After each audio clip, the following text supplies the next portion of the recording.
Yeah, well, these days I find myself spending a lot of time with my family. I have two little kids, so naturally, my nights and weekends, I'm busy taking care of them. But when I do get a free time, I love to play some golf or travel. When schedule permits. I've been acquiring companies for the last 15 years. I've acquired over a dozen businesses, and in many cases, we acquired businesses where there was a founder who built a company over 30, 40 years and was retiring. And so we offered them a nice home for their business. So unlike private equity, we don't generally acquire a company to buy and flip. We're more of a company that is looking to hold on to a business for the long term. And that's really our outlook. Historically, our company has operated in the industrial, security, and aerospace and defense markets. So generally, we look to acquire companies in one of those three verticals and continue to expand our portfolio along those three sectors. We've found over the years that acquiring a company can add unique capabilities and skills or access to different markets that we don't presently have.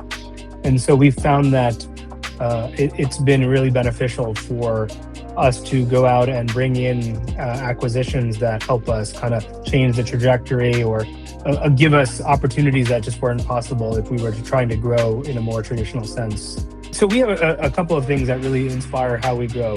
So one of them is integrity. And so we really believe in operating with a certain level of integrity in terms of how we operate, the standards we hold ourselves to, and the companies we look to acquire and the people we like to do business with. That is the first and foremost guiding principle. We believe in putting our customers first. So really everything we do is around driving each of our businesses and ensuring that we treat people how we want to be treated, and that starts with our customers, but then translates down to our employees and our investors and even our suppliers. A lot of the businesses that we own and operate do things that matter and that make people's lives better, and that is a guiding principle too in terms of how we look at our businesses. And what we do and what we come to work doing every day is making the world a better place, making people safer, helping our communities. Ultimately treating people with dignity and helping the world around us, right? Leaving the world in a better place. So when we acquire a business, either we'll let it run sort of independently. We have a decentralized model here, or it'll integrate kind of seamlessly with one of our existing portfolio companies.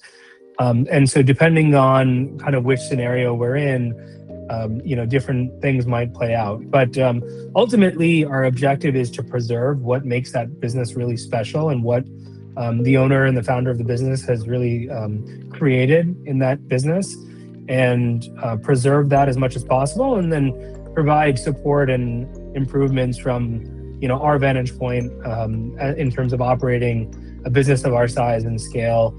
And understanding the nuances of things like that in terms of administratively or professionally, just to make things easier for that organization or leverage our best practices. We don't generally take an approach of we're going to just radically change things overnight. We like to understand from the management team and from the owner and from the team themselves what are the problems that they believe would be most helpful in solving, and then look to provide resources and capabilities and answers and experience to ultimately help address those points of concern to help the business continue to thrive.